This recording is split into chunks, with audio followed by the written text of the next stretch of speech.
तो आज हम बात करेंगे उस कंट्री की जिसके बारे में हमने बचपन से पढ़ा है, अपने स्कूल लाइफ में पढ़ा है कि रविंद्रनाथ टैगोर ने दो कंट्रीज का राष्ट्रगान लिखा, एक इंडिया का, एक बांग्लादेश का।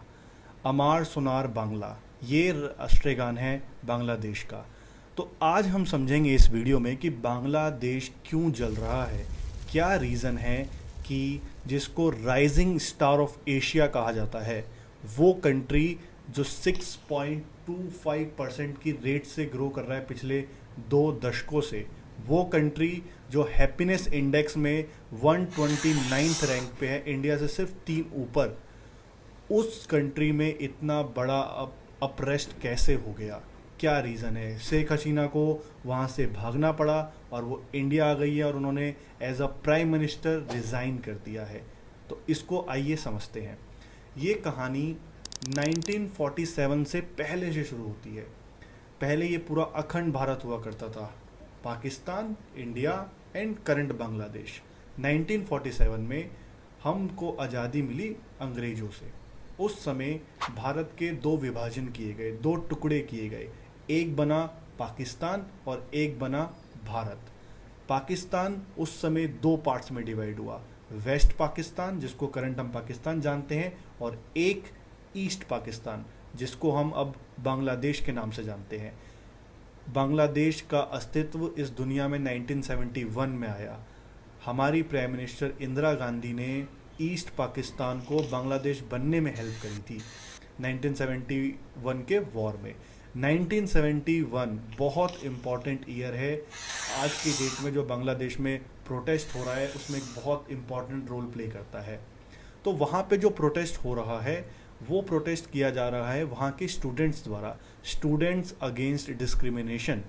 तो ये कहानी शुरू होती है 1972 जब बांग्लादेश के प्राइम मिनिस्टर शेख मुजीबुर रहमान ने कानून लेके आए। उस कानून के तहत जिन लोगों ने 1971 लिबरेशन वॉर में पार्टिसिपेट किया था, उनके फैमिली मेंबर्स को गवर्नमेंट जॉब्स में 30% का कोटा दिया जाएगा। तो ये बहुत सालों से चलता हुआ आ रहा था। 2018 में इसको शेख हसीना की गवर्नमेंट ने स्क्रैप करने की सोची, स्क्रैप कर भी दिया गया। लेकिन फिर अभी पिछले कुछ महीनों पहले वहाँ की हाई कोर्ट का ये डिसीज़न आया कि जो डिसीज़न स्क्रैप किया गया था उसको वापस लाया जाए, वापस से उनको कोटा दिया जाए। तो इससे स्टूडेंट्स को क्या दिक्कत है? अगर हम इंटरनेशनल लेबर ऑर्गेनाइजेशन का डेटा देखें तो बांग्लादेश में तकरीबन 67% पॉपुलेशन ऐसी है जो 15 से 63 साल के बीच में आती है। इसका मतलब ये कि ये वो लोग हैं जो वर्किंग क्लास के अंदर आते हैं और बांग्लादेश के अंदर जॉब की बहुत कमी है। 30% रिजर्वेशन इनको देने की वजह से, और भी कुछ रिजर्वेशन है, वुमेन को 10% मिलती है, 1% फिजिकली चैलेंज, 10% बैकवर्ड क्लास, तो ऐसे मिला के टोटल 56% जो गवर्नमेंट जॉब्स हैं वो रिजर्वेशन के थ्रू मिल रही हैं और 44% सिर्फ मेरिट पे। तो वहाँ के स्टूडेंट्स का ये कहना है कि अब वॉर वेटरन्स की ये 3rd जनरेशन आ चुकी है, इनको अब रिजर्वेशन नहीं मिलना चाहिए। जो इनको सुविधाएं पानी थी ये सुविधाएं पा चुके हैं, अब रिजर्वेशन ज़रूरत से ज़्यादा दिया जा रहा है। तो इन लोगों ने पिछले 1 जुलाई से एक मूवमेंट चालू किया, नॉन कॉपरेशन मूवमेंट, और इस मूवमेंट के तहत इन लोगों की डिमांड थी कि शेख हसीना रिज़ाइन करें।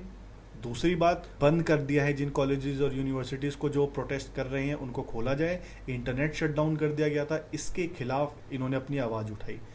तो इससे हमें क्या सीख मिलती है, भारत को इससे क्या सीख मिलती है कि गवर्नमेंट जॉब्स या कोई भी पब्लिक सेक्टर जॉब, उसमें अधिक से अधिक रिक्रूटमेंट होती है वो मेरिट पे होनी चाहिए। रिजर्वेशन सिर्फ और सिर्फ उनको मिलना चाहिए जो डिजर्वेबल कैंडिडेट्स हैं।